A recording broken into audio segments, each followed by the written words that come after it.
Daniel and our cousin Alex Melendez playing a couple of musical pieces on the French horn.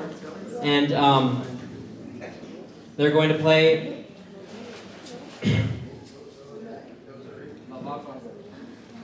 Mahler, the finale to Mahler's Fifth, right? And what was the first piece? We'll be playing Amazing Grace and an arrangement I did of the finale to Mahler's Third Symphony.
Thank you, Daniel. Thank you, Alex. Both my brother Daniel and our cousin Alex, they're both music teachers. They're both music teachers, and I know my brother spent some time arranging those pieces on his own so they could play those both those pieces together. So.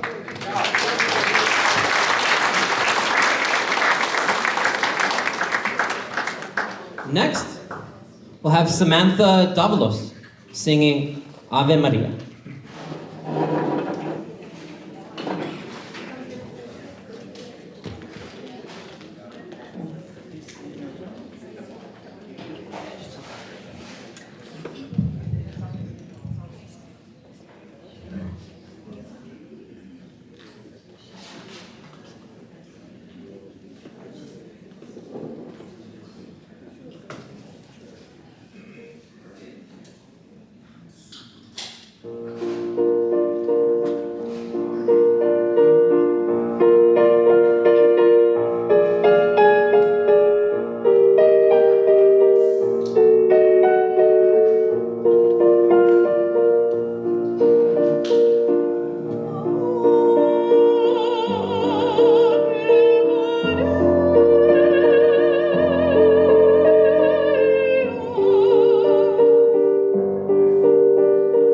Oh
Thank you, Samantha. That was beautiful. Next, we have our friend Nathan Garrido, who's also going to sing for us a couple songs.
Thy kingdom come, thy will be done on earth as it is in heaven.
This next song is a song that typically it talks about just going into the gates of heaven. So I want you guys, I urge you to close your eyes and kind of imagine Victor going into the gates of heaven, or anyone that you've ever experienced passing. So it's just kind of a visionary song. So walk with me. I dreamed of a city called Glory.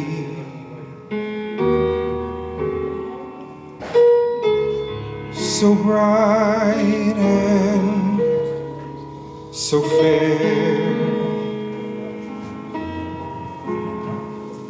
As I entered the gates, I cried holy. The angels all met me there. They carried me from mansion to mansion, and oh, the sights I saw. And I told them I want to see Jesus,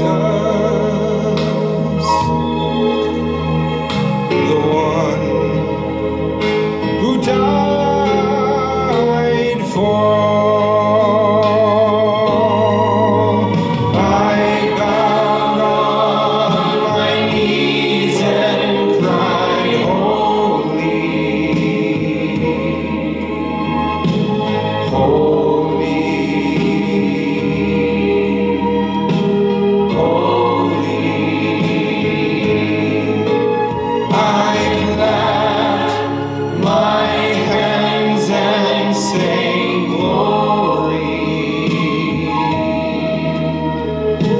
glory to the Son of God.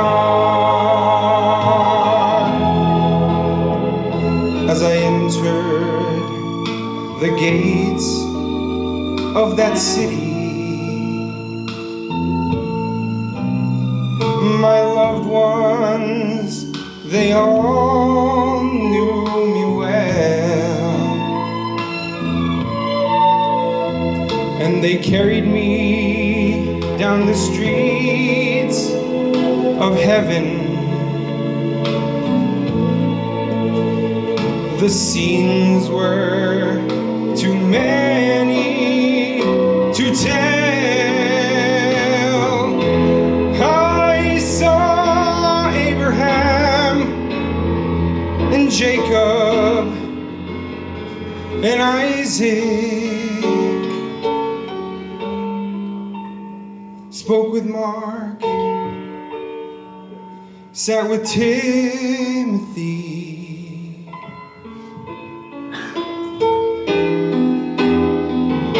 But I told them I want to see Jesus,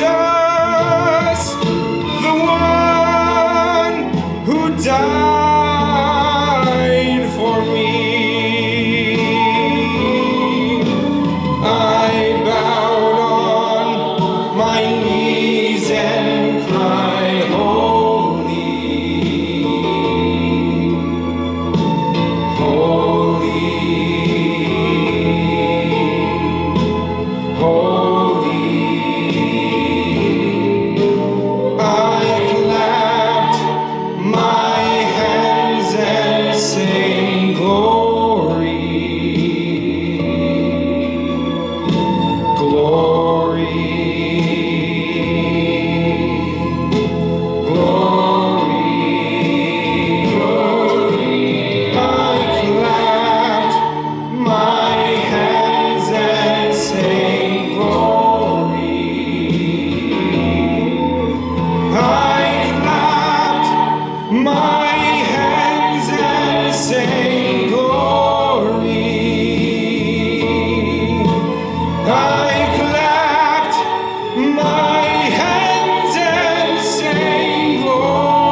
Thank you, Nathan. My brother and I and my aunt, we're going to say a few words about my dad. And first, again, I would like to thank everyone for being here today. We feel so loved and feel so touched, seeing so many people here. And we have family that came in from the Houston area, from Dallas area, from San Antonio and Round Rock. And we just thank everyone for being here. And we feel so loved, and during this difficult time, we feel so loved and supported, seeing so many faces here with us today. You know, when my dad was in the ICU, it was a very difficult time, a very scary time, and everything felt uncertain. And we would get home in the evening, and we would just feel beaten down, and it hurt. And I remember one evening, I was at my parents' house, and my mom gave me some words that kind of really helped me during that time. And what she had told me was actually some words passed on to her from my Aunt Josie. And that was that in the midst of tragedy and in the midst of difficult times and in the midst of something like death, we often see so many blessings and so many things to be grateful for and thankful for. And I started thinking about that, and right away I said, that's absolutely true. You know, all the people who were there for us during this time, people who were coming by to drop off food, friends and family that would cook homemade meals for us and bring those to our houses, and gift baskets, and people like the Garrido family who helped us move my dad's bed out of the house and then bring in the hospital bed and take out the bed out of the house so we could bring in the hospital bed. And we just felt so loved and supported. People bringing coffee and snacks, and people dropping by, and our cousins with water for my dad's oxygen tanks that he needed there at the house. And we just felt so loved and supported. The Pettis family, you know, coming in and having coffee and donuts with us, and all those friends that even, you know, we had friends that bought gift cards for us for our favorite restaurants to go eat and to just help ease the burden so much. So that was the first blessing that I realized during this difficult time. And you know, the doorbell would ring, and an Uber driver showed up with all this food, groceries, and my mom said, "Oh, you have the wrong house. We didn't order anything." And they said, "No, Natividad family from Justin." And you know, my mom just started crying with emotion. You know, with emotion, our cousins just ordering us food from far away. So we were touched and blessed with all the support we had from everyone. And I know my mom really wants to thank my Aunt Irma for being there during this difficult time, answering the phone. Anytime my mom had questions, medical questions, medical advice, my aunt is a retired nurse, and she was on the phone with my mom providing support and helping my mom get through those difficult decisions, the hospital, and all the medical advice that she needed. She was right there, my Aunt Irma. And you know, there's several people that I was just, when I started thinking about all those blessings and things to be grateful for, you know, like my brother had, what he had spoke about in the church, how he described my mom during this time as a beacon of light. And I used to teach English, and that's a metaphor. I love metaphors and similes. And he described my mom as a beacon of light, and that's what she was during this time.